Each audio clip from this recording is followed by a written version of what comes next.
Welcome to Fortress of Faith with Tom Wallace, calling North America to repentance and revival. Welcome back to the Corner of Truth and Courage. You're listening to Fortress of Faith. Well, given what's going on in the Middle East right now, as the world is awaiting Iran's response to this attack by Israel against Ismail Haniyeh, who was the leader of Hamas while he was visiting as a state guest there in Tehran, the capital city of Iran. Israel strategically, surgically took him out with a planted bomb. This was an effort by Mossad and by other members of the Iranian military force that aided them in this. We're all awaiting to see what's going to happen from Iran. It does look like this will not unfold in a full-scale attack, and yet that's still yet to be seen. But we are awaiting a barrage of attacks from Hezbollah on Israel from the north. As I said yesterday, it looks like that's really the options that Iran has, simply because the Arabs are pretty much not going to get involved in this. And that's a remarkable turn of events, and that is a good news for Israel. But let's unfold some of the things that are going on quickly, and then I want to go back in history. I want to share with you, it's a good time for us to talk about this again because, of what's going on there now. Each time Israel has been attacked in 3 major wars, they were under incredible odds of losing each of these wars compared to the amount of forces that they were fighting against. And yet each time Israel became victorious. And so I want to talk about these details. It is just a marvel to study it. But again, just an overview of what's going on. Israel has done something very remarkable. I don't think any student of world history of the last 50 years and war conflict has ever seen anything like this. Israel constantly has been attacked by its Arab neighbors, and especially Palestinians who live over in Gaza and in the West Bank, and terrorist organizations on their border, Hezbollah to the north. Israel, you'll never find an army that does more to try to prevent the loss of civilian life. I've gone through the numbers in the past. I don't have them in front of me, but Israel goes to extraordinary ways to try to prevent the loss of civilian life. Meanwhile, their enemy hides behind civilians as human shields, which makes it almost impossible for Israel to attack their enemy, the militant, who is hiding behind the bodies of children and women in hospitals, in schools. I have pictures of one of the conflicts that happened about 6 years ago, literally where a Hamas militant is running across the road. He needs to get to the other side of the road, but fear of being shot, what does he do? He grabs a child and puts him in front of him as a human body shield so he can get to the other side. I saw other pictures where they literally took 2 kids with their shirts, hung them on the bars of windows outside of their hiding place, knowing that, if Israel identifies them and comes after them, and if they try to attack them, then these kids will die and perish. And then we can only blame Israel for it, right? Because here they are, they're killing children. When the fact is that Hamas is using them as human shields. And this has been going on for years. And the loss of life, the media is being completely unfair in their reporting. When they report the loss of life, they're going on numbers that Hamas tells them. And I've seen videos in the past where they've had body sheets or bodies wrapped in white sheets with blood. There's like 12 of them there complaining about, an attack by Israel and killing all these people. And 3 of them were wiggling. They were sneezing and stuff. These bodies, some of them may have been dead, yes, but they lie to the media, and the media takes these things as facts and don't try to investigate anything. And then of all the militants that Israel is killing, they're counting them as civilian lives and add them all into one number and probably exaggerate that, as I just gave you an example of that. And so Israel has done something very remarkable. Through pinpoint strikes, they took out Ismail Haniyeh, who was the leader of Hamas. Now they've appointed Yahya Sinwar, who is the commander of the October 7th attack. He's now the new leader. He served before as the leader. So this isn't new territory. There's not many leaders left, and so it's fallen to him. But even after they took, or before they took out Ismail Haniyeh, they took out Hezbollah's top military commander, Fuad Shakir, who the United States has been after for a number of years. He was responsible for the 1970-something bombing of Beirut, killing of over 200 Marines. We had a $5 million bounty on his head, and thank you, Israel, for taking him out.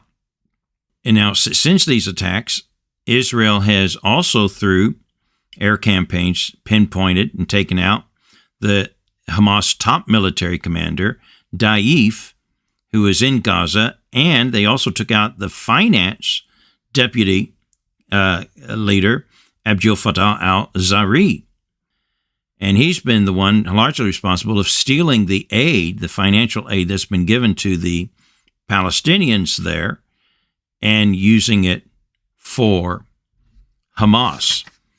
Speaking of financial aid, thank you, Biden, for sending here just a few weeks ago, $100 million to the Palestinian Authority, aiding the enemies of Israel.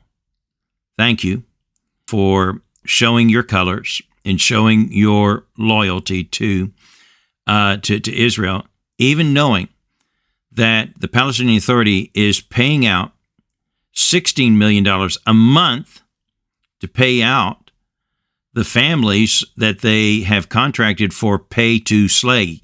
You kill a Israeli, get involved in the fight, and you get jailed, we're going to pay you money. We're going to pay your family. We're going to make you rich. We're going to make you famous. And they're paying over $16 million a month, Palestinian Authority, and the United States just sent them $100 million. How shameful that is. All right, let me get to this. The last 3 wars. I want you to notice as we go through this that something remarkable happens each time in these wars, and it's kind of incredible. There have been 3 major wars that Israel has fought, now 4, I guess, if we count October 7th. But in 1948, as soon as Israel became a nation, they were attacked. They were attacked in 1967 and also in 1973 under enormous odds against them, and yet they came out victorious.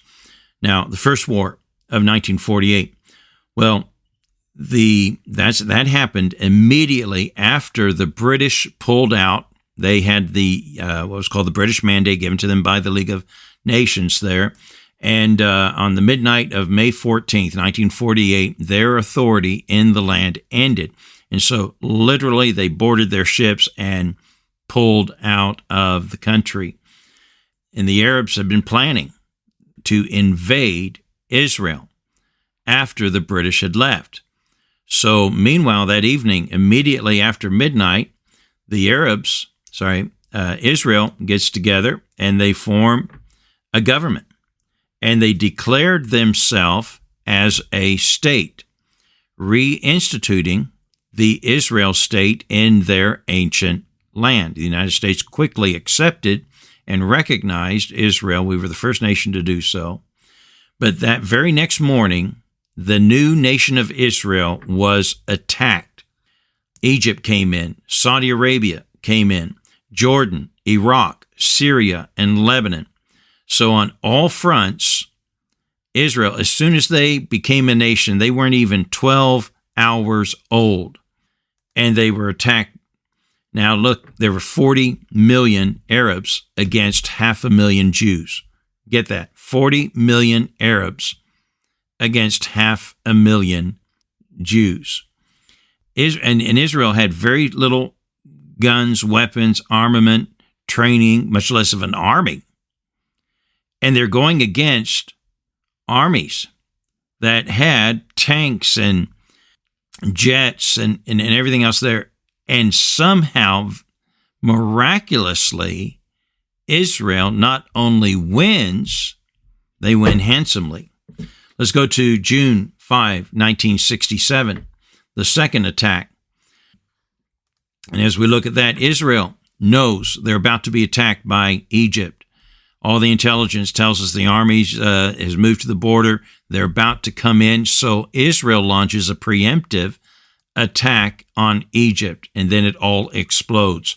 Jordan comes in from the west, Syria from the north, Lebanon from the north, and then Egypt into the peninsula there. And so the war unfolds there. And it's kind of amazing. In each of these wars, there's a moment that Israel is about to lose everything. They're in their darkest hour, and it does not look like they're going to survive this. But God steps in. There seems to be, in each of these wars, they're pinned against the wall. Looks like there's no hope. And especially in this war, it's a great example of that. Israel, it looked really bleak for them. And everything changes. I mean, in a matter of hours, where Israel looks like they're going to be defeated, the whole thing turns. And it looked like Egypt was going to lose their whole army. And fortunately, Israel pleaded with them, don't let your men die here. Please don't make us kill all your men. But Israel all of a sudden had the upper hand, and the Egyptian army was surrounded. And thankfully, Egypt said, all right, we'll seek peace with you. And the war ended. That was the quick one there. And the Arabs lost 20,000 when Israel only lost 1,000. They gained the Golan Heights, the West Bank, Sinai, and also Jerusalem at this point. And it was amazing. The third attack happened on Yom Kippur in 1973. And the Egypt, you had Saudi Arabia, you had Syria, and Russia involved in this too. And all Israel had was America to back them there. 415,000 troops to 1 million troops they were fighting against. Completely outnumbered and outgunned. And every time, Israel not only won, but gained land and gave it back to them for the promise of peace. But they hardly got it. Well, folks, my point is simply this. God has Israel's back. And for that, we ought to thank the Lord for it and continue to pray for the peace of Israel. That's going to be it for today. Join us again tomorrow at the corner of Truth and Courage.